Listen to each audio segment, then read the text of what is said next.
and welcome to DIY History. My name is Cassidy Cash. I am the host of the podcast That's Shakespeare Life, and each week here on YouTube, I share with you a game, recipe, or craft from the life of William Shakespeare that you can do yourself at home. So if you like Tudor history and learning about things that you can actually practice from the past, then this is the place for you. Hit that like and subscribe button because we're here every Saturday.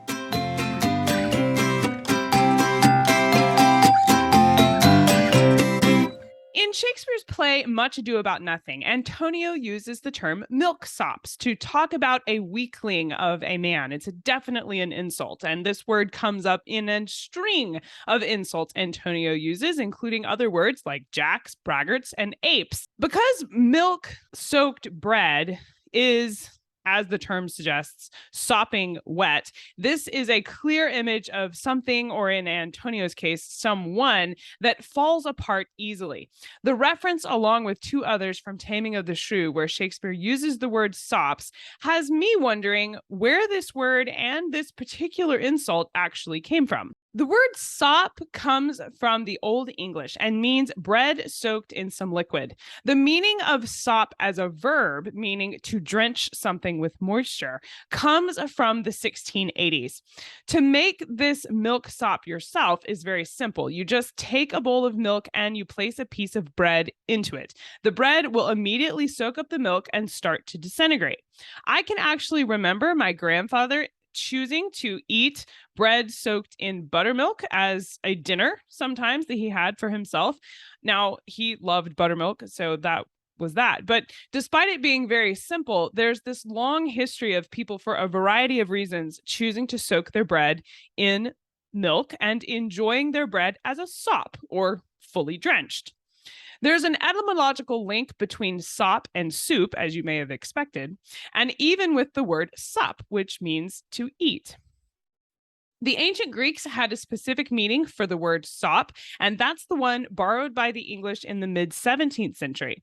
In the Aeneid, sop was the food that travelers were told to take with them if they wanted to cross the Styx River into the underworld. There was a monster called Servius he's a very angry monster, and as monsters are, and he would gobble up travelers and keep them from going across the river into the underworld. So when you got there, if he was given sops, that would appease his anger, and he would eat the sops instead of eating the travelers. The sops in this case meant a cake soaked in honey, and that was Servius's favorite food, I guess, but he would eat it instead of the people. And that's one reason that in the 17th century, sops could also mean something to appease. Now, according to shakespeareswords.com, none of the applications of sops or sop with no plural that Shakespeare uses in his plays ever applies to that second meaning of something to appease. Shakespeare only ever uses it to mean a mess, which if you've ever soaked bread in milk, you know it becomes a mess quite quickly. Now, just when I thought bread soaked in milk was the end of my exploration into milksop, I discovered that the word is also a specific last name. Now, this is a surname for those of you in the UK. And that name, milksop, dates not only to Shakespeare's lifetime, but back even further, all the way to the 13th century. It seems that before the term milksop was an insult, it was also a profession. The term milksop referred to a farmer that worked in dairy. Milksop was eaten in Shakespeare's lifetime, but almost as something that you made when you didn't have something else, as opposed to an official dish for which there would be some kind of recipe. I did find that mixing bread in milk was something that they would do for like young children or people who were infirmed that had trouble eating something more substantial. So it was kind of like a grain type cereal. If you've ever had something like cream of wheat, I'm sure there's some kind of history associated there, because those are very similar type things.